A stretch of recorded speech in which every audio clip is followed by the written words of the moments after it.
السلام علیکم دوستو، شام کے بارے میں بات کریں گے۔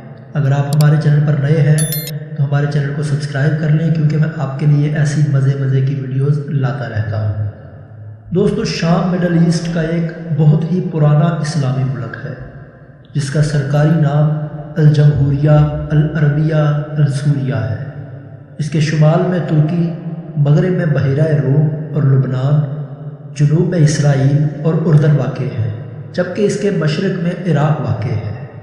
شام کا کل رقبہ 1,85,180 مربع کلومیٹر ہے، جبکہ اس کی آبادی 2 کروڑ پر مشتمل ہے۔ تاریخی اعتبار سے دیکھا جائے تو شام ایک انتہائی قدیم تہذیبی اور ثقافتی مرکز ہے۔ اپنی زرخیزی کی وجہ سے یہ سرزمین لٹیرے بدوؤں کے لیے ہمیشہ کشش کا باعث رہی ہے۔ دوسری صدی کے آغاز میں ہی ان عرب بدوؤں نے یہاں ریاستیں قائم کر لی تھیں۔ 5ویں صدی عیسوی میں شامی سرحدوں کی حفاظت اور مدافعت کا کام غسانی سرداروں کے سپرد تھا، جو نسلاً عرب اور مذہباً عیسائی تھے۔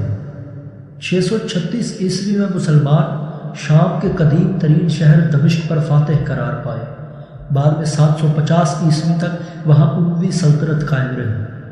اس کے بعد عباسیوں نے 750 میں اموی سلطنت کو بے دخل کر دیا اور سلطنت کا جو مرکز تھا، سینٹر تھا، وہ دمشق سے بغداد میں منتقل کر دیا گیا۔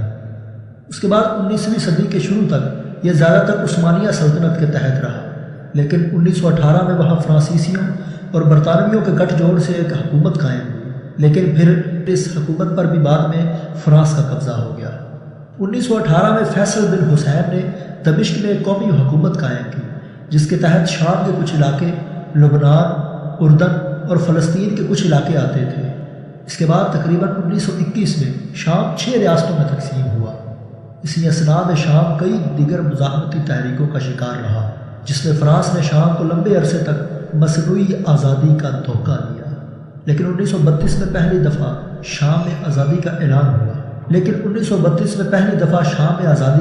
ہوا۔ مگر فرانس کی جنگی پالیسیاں اور ہٹ دھرمیاں شام کی آزادی میں رکاوٹ بنی رہی۔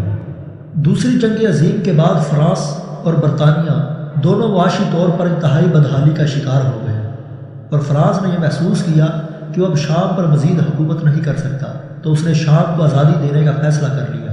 بالآخر 17 اپریل 1946 کو شام ایک علیحدہ ملک بن گیا۔ شام میں نظام حکومت صدارتی ہے اور جمہوری طرز کا ہے۔ اس کے صدر بشار الاسد، جبکہ وزیر اعظم محمد ناجی العطری ہے۔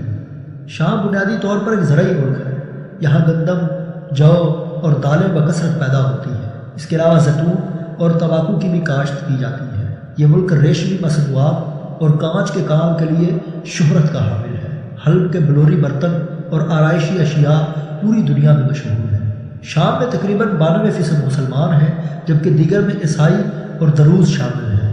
پچھلے سالوں میں دمشق اور حلب میں مختلف صنعتوں کے کارخانے قائم ہوئے ہیں، جو شام کے مستحکم معیشت کے لیے اہم کردار ادا کر رہے ہیں۔ انہی صنعتوں اور فیکٹریز کی وجہ سے شام کی جو معیشت ہے، اکانومی ہے، وہ کچھ حد تک بہتر ہے۔ اس کے علاوہ عراق کی پیٹرولیم کمپنی کی جو پائپ لائن ہے، وہ شام سے ہو کر ہی گزرتی ہے۔ اس پائپ لائن کی وجہ سے سیریا کو بھاری رقم رائلٹی کے طور پر ملتی ہے۔ شام کا دوسرا نام سیریا ہے۔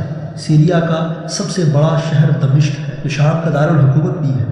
اس کے علاوہ حلب، درعا، حما، حقہ، ادلب اور قنیطرہ شام کے قابل ذکر شہر ہیں۔ تو دوستو، یہ تھی ہماری آج کی شام یعنی سیریا کی ڈاکومنٹری۔ اگر آپ کو پسند آئی ہو تو لائک کریں اور شیئر کریں، اور ہمارے چینل کو سبسکرائب کرنا مت بھولیں۔ اگلی ویڈیو تک کے لیے اجازت دیجیے۔ اللہ حافظ۔